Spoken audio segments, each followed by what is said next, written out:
Welcome! You're watching the Thrift Store Rundown, where we bring Hollywood home on a budget. Can anyone guess the most reviewed game show on my channel?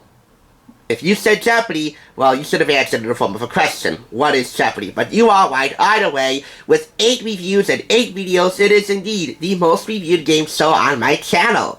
Second most reviewed is Merv Griffin's sibling program of a different format, but equal longevity. Wheel of Fortune! With 6 videos, and this is about to be number 7. From Mattel games from 2017, this is a fun variation on the game Wheel of Fortune. Bingo! Spin the wheel, match the letters, and yes, you can spin this as like a free trial. And of all the wheels that I've seen and spun on the Wheel of Fortune physical board games, of which I own a couple of, this is the easiest to operate. So let's get it out of the box. Of course, it's already been played with, so it should be easy. We have a one-page instruction and gameplay sheet. Right here. Contents, the game spinner, the double-sided wheel card, 80 green cubes, 20 blue cubes, 55 double-sided puzzle cards, and 1 jackpot card. The object of the game is to have the most points after one player has completed 3 cards. This wheel is indeed double-sided, and all you need to do is take out the spinner, take out the wheel, flip it over, make sure this little inset here connects to this arrow, and then replace the spinner. Like that. And that would be for round 2 of gameplay. But I'm going to keep it to the round 1 side of gameplay. And really, there are 3 rounds in this. Once the player has completed all 3 puzzles, whoever has the most points after completing a puzzle is the winner. And of course, don't be afraid to shout bingo when you have completed a puzzle. Such as the following, for example. For the category thing, we have infuser, water, bottle. Water bottle. Walking on my heels in the category of what are you doing? Event, student council meeting. There you go. The Oak Ridge Boys, proper name. Roasted chicken wings in the category of food and drink.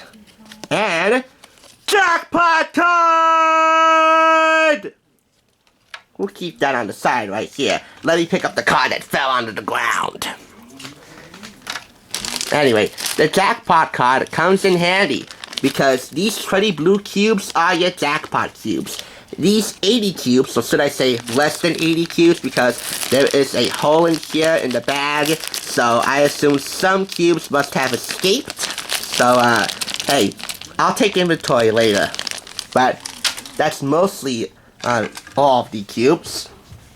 Anyway, for gameplay, this is how it works. And let me just insert the spinner again and turn it around. The youngest player goes first and spins the wheel. If the arrow lands on a wedge with letters, each player looks at the phrase on their puzzle cards to see if any letter on their card matches one of the letters on the wedge. If the wedge also has a blue cube icon on it, and that would be 1, 2, 3, 4, outside 1. Get a close-up on that. Place 1 blue cube on the jackpot card. The arrow here landed on ETVJ.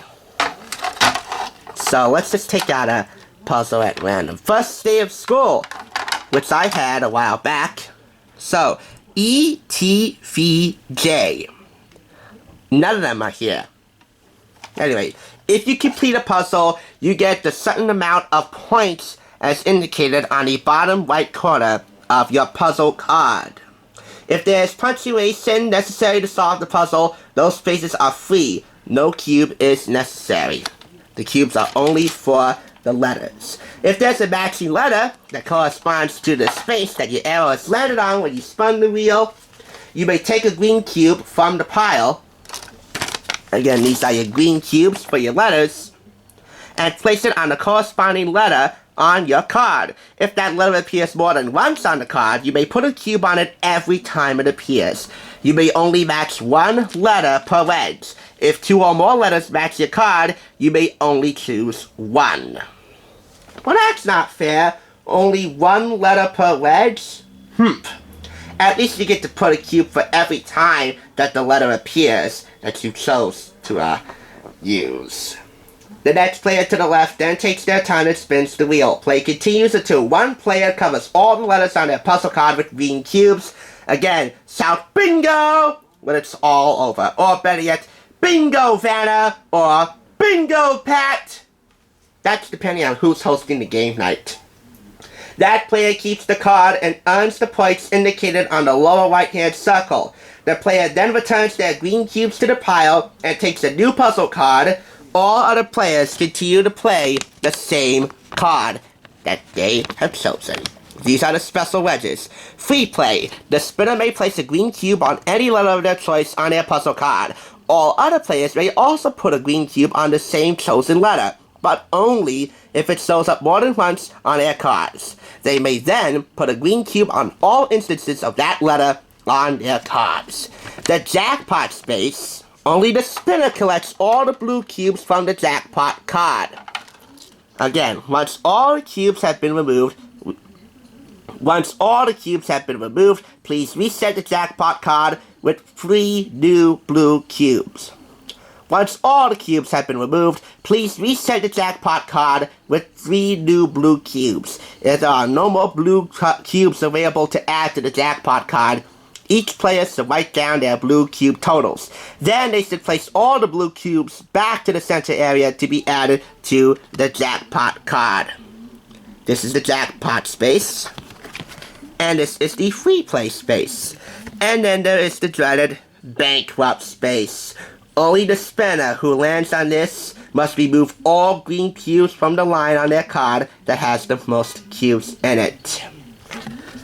This is the second side of the wheel, as I've already showed you. However, the game has a few differences once you turn this side. Free play 1, for instance. You land on free play 1 on this side of the wheel. The spinner only can place a green cube on any letter of their choice on their puzzle card. Free play 2. That allows the spinner only to place a green cube on 2 different letters on their card. Remember to cover all instances of the letter on your card with a green cube. And what about hands? That would be this symbol right here for hands. Only the spinner may select one letter from another player's puzzle card and remove all green cubes covering that letter. All cubes removed should be put back into the green cube supply. And on that note, here are some other variations in advanced gameplay to make things even more challenging. So, you got yourself making some really fun Wheel of Fortune game night here. I mean, this is our 7th Wheel of Fortune review. And I have to say, this might be my favorite of the physical games that I have reviewed so far. I love the electronic games. Here's the jackpot card again. I definitely love the DS game. The computer games I have also rock. But I gotta say, of all of the physical games, the board games, the 25th anniversary, we even have 25th anniversary travel size Wheel of Fortune. Of all the physical games, this has got to be my favorite. It's always fun, really, to challenge your inner Pat Sajak. You, yourself, are going to have to cover the cost of getting a Vanna White-inspired outfit if you really want to recreate Wheel of Fortune at home. But you know what? Sometimes you gotta pay to play. The price I paid for this? $6.99 and 50% off. So, not a high price at all in my case. However, why is it not getting all 5 claps? Look there. A good chunk of the back of the box has been ripped off. Which stinks. But I think you get the gist. Again, spin the wheel, match the letters, and if you get 3 puzzles correct, whoever has the most points wins. 4.5 out of 5. One more Wheel of Fortune game after this, and we bring the total up to 8. That will make it tie with Jeopardy to be 2 of the most reviewed game shows on the Thrift Store Rundown. And I'm confident we'll find another Wheel of Fortune game again, because, as they say, fortune favors the bold and the budget conscious. Thanks for watching. I'll catch you on the flip side.